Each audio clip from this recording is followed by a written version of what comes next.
રાજકોટ શહેર કોંગ્રેસ સમિતિના પ્રમુખ ડોક્ટર રાજદીપસિંહ જાડેજા, રાજકોટ મ્યુનિસિપલ કોર્પોરેશનમાં વિરોધ પક્ષના નેતા ભાઈ શ્રી વસરામભાઈ સાગઠિયા તથા આજની પત્રકાર પરિષદમાં ઉપસ્થિત તમામ પત્રકાર સાથીઓ, સમગ્ર ગુજરાત રાજ્યમાં ભારતીય જનતા પાર્ટીના ભ્રષ્ટ શાસનમાં શહેરી વિકાસ મંત્રાલય જાણે સૂતું હોય એ પ્રકારની પરિસ્થિતિ ગુજરાતના તમામ શહેરોમાં ઊભી થઈ છે।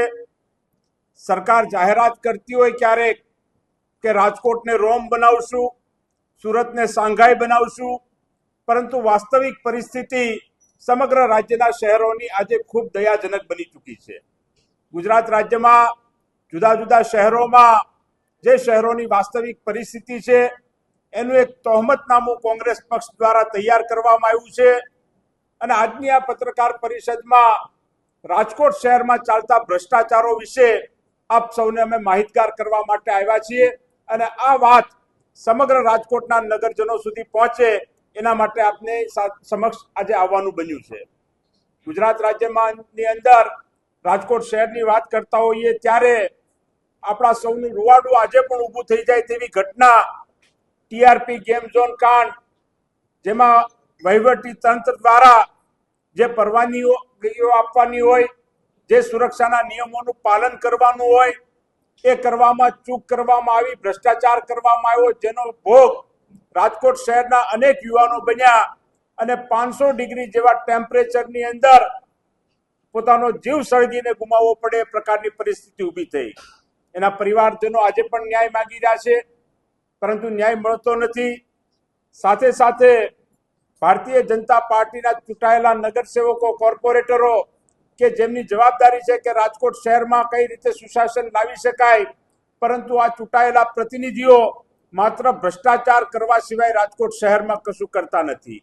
ભારતીય જનતા પાર્ટીના કોર્પોરેટરોએ કઈ જગ્યાએ લાંચ માગી, કઈ જગ્યાએ ભ્રષ્ટાચારમાં લુપ્ત છે એના પણ અનેક દાખલાઓ છેલ્લા અનેક દિવસોમાં મીડિયાના મિત્રોએ જ રાજકોટ શહેરની જનતા સમક્ષ અને સમગ્ર ગુજરાતની જનતા સમક્ષ ઉજાગર કર્યા છે। ત્યારે રાજકોટ શહેરની અંદર અન્ય એક મુદ્દો પણ આપણે જોઈએ તો ગેરકાયદેસર બાંધકામ હોય એની સામે કડક પગલાં લેવાની જવાબદારી સરકારની છે, તંત્રની છે, એ વાત સાચી, પરંતુ ક્યારેય એમાં ડબલ સ્ટાન્ડર્ડ હોવું જોઈએ નહીં। સરકાર માટે તમામ નાગરિકો એક સરખા હોવા જોઈએ। જે વ્યક્તિ સવારે કમાય અને સાંજે પોતાનું પેટ ભરતો હોય એવા વ્યક્તિને દબાણના નામે ઘરથી બેઘર કરવામાં આવે, પરંતુ સામે ભારતીય જનતા પાર્ટીના નેતાઓ જાહેર રોડ ઉપર બાંધકામ કરે, અનેક જગ્યાએ દબાણના દાખલા એમણે દબાણ કર્યું હોય એવા પુરાવા બહાર આવ્યા હોય, પરંતુ સરકાર એની સામે કોઈ કાર્યવાહી કરતી નથી।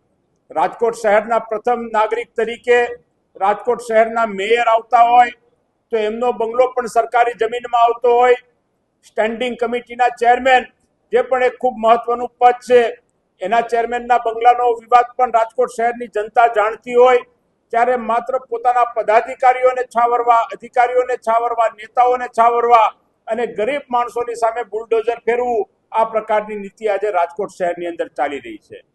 રાજકોટ શહેર એ સમગ્ર સૌરાષ્ટ્રનું હેડક્વાર્ટર છે, પરંતુ આપણા સૌની કમનસીબી છે કે રાજકોટ શહેર આજે માત્ર સૌરાષ્ટ્રનું હેડક્વાર્ટર નહીં, પરંતુ લોકો ભ્રષ્ટાચારના હેડક્વાર્ટર તરીકે જાણીતું બન્યું છે એ પ્રકારની પરિસ્થિતિ ઊભી થઈ છે।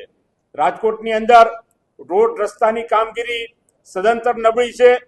એક વરસાદ આવે તો રોડમાં ખાડા વધારે હોય છે, ખૂબ નબળું બાંધકામ, કોન્ટ્રાક્ટરો સાથેની મિલીભગત, કમિશન રાજ, આ પ્રકારની માનસિકતાને લીધે આજે રાજકોટ શહેરના રસ્તાઓની હાલત ખૂબ જ દયાજનક બની ચૂકી છે અને એના કારણે રાજકોટના અનેક નગરજનોને અકસ્માતનો ભોગ પણ બનવું પડતું હોય છે। સાથે સાથે શહેરમાં ગંદકીની વાત કરીએ તો ઠેર ઠેર ગંદકી પ્રસરેલી છે। આ ઠેર ઠેર ગંદકીથી ભાજપ એનું જાણે બ્રાન્ડ એમ્બેસેડર બન્યું હોય એ પ્રકારની પરિસ્થિતિ ઊભી થઈ છે। આ ગંદકીના લીધે રોગચાળો વ્યાપક પ્રમાણમાં ફેલાતો હોય અને આ રોગચાળા ફેલાયા બાદ લોકો રોગમાં સપડાયા પછી સારી સુવિધા પણ મહાનગરપાલિકા ન આપી શકે એ પ્રકારની પરિસ્થિતિ, એ પ્રકારની સિવિલ હોસ્પિટલો, સરકારી હોસ્પિટલો રાજકોટ શહેરની અંદર આવેલી છે। સાથે સાથે ટીપરવાન યોજનામાં પણ 1100 કરોડનો કોન્ટ્રાક્ટનો કરોડોનો ભ્રષ્ટાચાર થયો છે, એની પણ વિગતો બહાર આવી છે.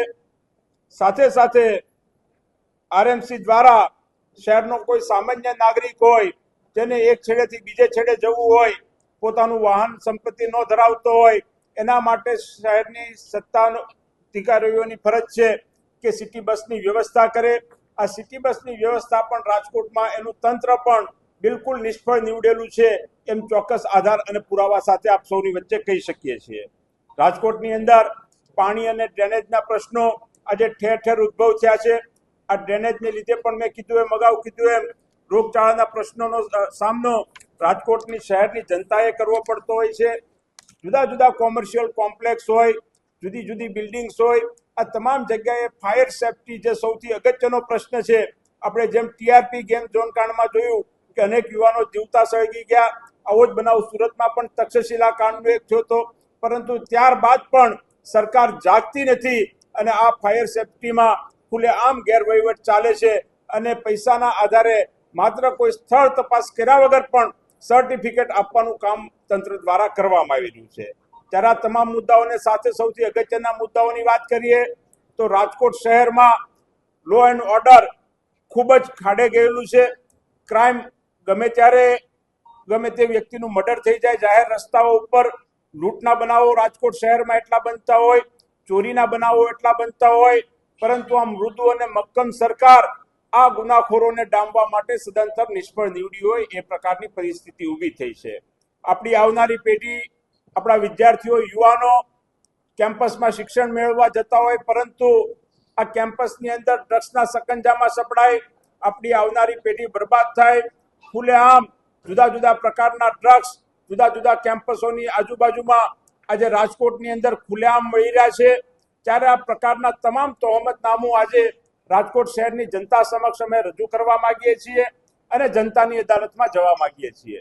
થોડા દિવસો પહેલા એનએસયુઆઈના મિત્રો દ્વારા રાજકોટના તમામ કેમ્પસોને ડ્રગ્સ ફ્રી કેમ્પસ બનાવવા માટેનો એક પ્રયત્ન કરવામાં આવ્યો. તમામ કેમ્પસોમાં જઈને વિદ્યાર્થીઓને શપથ લેવડાવ્યા કે આ ડ્રગ્સની સામે અમે લડાઈ લડશું.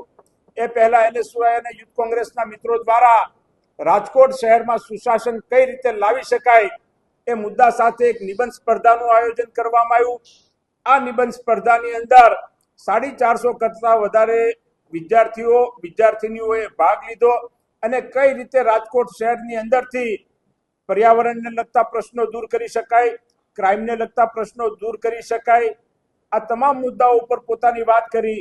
ત્યારે કહેવાનો મતલબ એ છે કે સ્કૂલમાં અને કોલેજમાં અભ્યાસ કરતા વિદ્યાર્થીઓ અને વિદ્યાર્થીઓને ખ્યાલ છે કે રાજકોટ શહેરમાં સુશાસન કઈ રીતે લાવી શકાય, તો આ મોટી મોટી ડિગ્રી ધરાવતા ભ્રષ્ટ અધિકારીઓ અને પ્રજાના મતથી ચૂંટાયેલા પ્રજાના પ્રતિનિધિઓ જે સત્તામાં બેઠા છે એને સુશાસન કઈ રીતે લાવી શકાય એ શા માટે સમજાતું નથી. ત્યારે આ તમામ મુદ્દાઓને લઈને આવનારા દિવસોની અંદર સમગ્ર રાજકોટની ટીમ કોંગ્રેસ જનતાની અદાલતમાં જશે, જનતાના જે પ્રશ્નો છે પ્રશ્નો માટે ઉજાગર કરશે અને એક વચન આપશે કે રાજકોટ શહેરને પોલ્યુશન ફ્રી શહેર અમે બનાવીને રહેશું, રાજકોટ શહેરને ક્રાઇમ ફ્રી સિટી બનાવીને અમે રહેશું, રાજકોટ શહેરને ડ્રગ્સ ફ્રી સિટી બનાવીને રહેશું અને રાજકોટ શહેરમાં એ પ્રકારનું શાસન કોંગ્રેસ પક્ષની આગેવાનીમાં ચાલશે કે જે કોઈ અધિકારીઓ કે ચૂંટાયેલા પદાધિકારીઓ માટે નહીં, પરંતુ રાજકોટ શહેરની જનતાના હિતનો વિચાર કરી અને સરકાર ચલાવે, સત્તા ચલાવે એ પ્રકારની જનતા સમક્ષ અમે અપીલ કરીએ છીએ. આ બાબતના આપ સૌના કોઈ બીજા પ્રશ્નો હોય તો ચોક્કસ કરી શકો છો.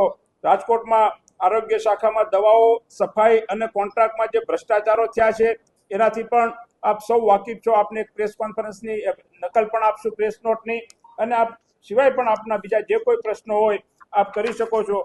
પરંતુ આવનારા દિવસોમાં રાજકોટની પ્રજા જે ભારતીય જનતા પાર્ટીના ભ્રષ્ટ શાસનથી પરેશાન થઈ ચૂકી છે, ત્રસ્ત થઈ ચૂકી છે, એ કોંગ્રેસ પક્ષમાં વિશ્વાસ મૂકશે અને રાજકોટ શહેરની અંદર લોકોની સરકાર બનશે એવો અમને પૂરેપૂરો વિશ્વાસ છે. ખૂબ ખૂબ આભાર, ધન્યવાદ.